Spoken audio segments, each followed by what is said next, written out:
towards the end of the 19th century, Texas is just still a little out of step with the rest of the country. Across the United States, agriculture has been eclipsed by industry, and rural life is rapidly giving way to urbanization. While that's going on in the rest of the United States, in Texas, it's still fairly rural and agricultural. In fact, it could be argued that Texas maintains kind of a frontier attitude much longer and much beyond the time that the frontier fades. As one observer put it, Texas, above everything else, needed to learn how to cook. Texas is a great state geographically, with immense natural resources and gigantic possibilities. But she has not yet justified her early promise. Her wealth in soil and cattle has blinded her people to many shortcomings, which should not have endured or been endured so long. She is in urgent need of 20,000 more school teachers and 50,000 instructed cooks. It is a grief to see beef that might be broiled into tender and juicy steaks, fried or stewed into such repulsive, indigestible messes as I have encountered at all but her two best hotels. It is a crying shame for a region where the peach, the grape, the pear, the strawberry grow so luxuriantly and bear so bountifully, to be living almost entirely on meat, bread, and coffee, even if these articles were what they should be, and in Texas are not. I speak of these things at risk of giving offense, because they ought to be discussed till corrected. The Texas pioneer, living 100 miles from anywhere, with a neighbor to each 10 miles square, no roads and no bridges, had to fare as he could. That is no reason for cherishing his privations after all excuse for them has passed away. It half the money spent in the state for liquors and tobacco were devoted to making dwellings comfortable and supplying their tables with fruits. The whole people would be happier and better. So, we've got plenty of beef, we just don't know how to cook it. Well, we'll fix that. All right, well, part of the problem with agriculture is that American farmers are actually too good for their own good. There's been advances in horse-drawn farming equipment, which makes it a lot more efficient, and then there's been an industrialization of farm equipment that also makes it a lot more efficient. Plows are better. There's fencing and improvements in fencing, which allows you to work your land differently. Harvesters are showing up that allow you to reap every bit as much as you sow. Threshers, now you can actually produce and refine your crop even better than in the past. Things are just getting better down on the farm.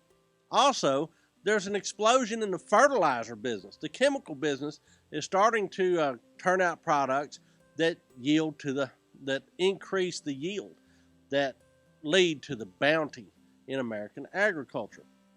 So, for instance, in 1890, there's about 1.8 million tons of fertilizer that's used in farms across the country. By 1910, this has gone to 3.7 million tons of fertilizer. Well, that's a huge application of a new technology to increase crop yield. Railroads expand at the same time, which put every farm in touch with every market.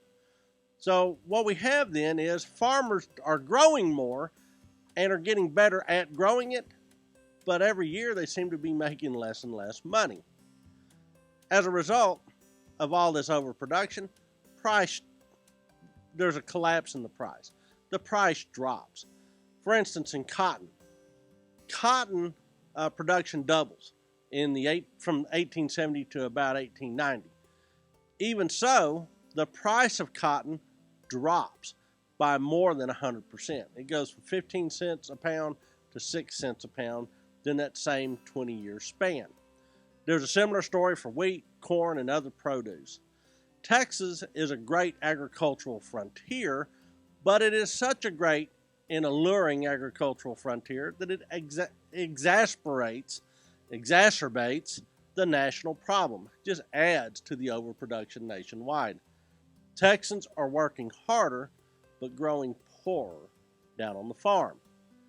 Well, as farmers go into debt, some of them lose their farms and they end up working other people's farms in exchange for a percentage of the crop as rent on the land.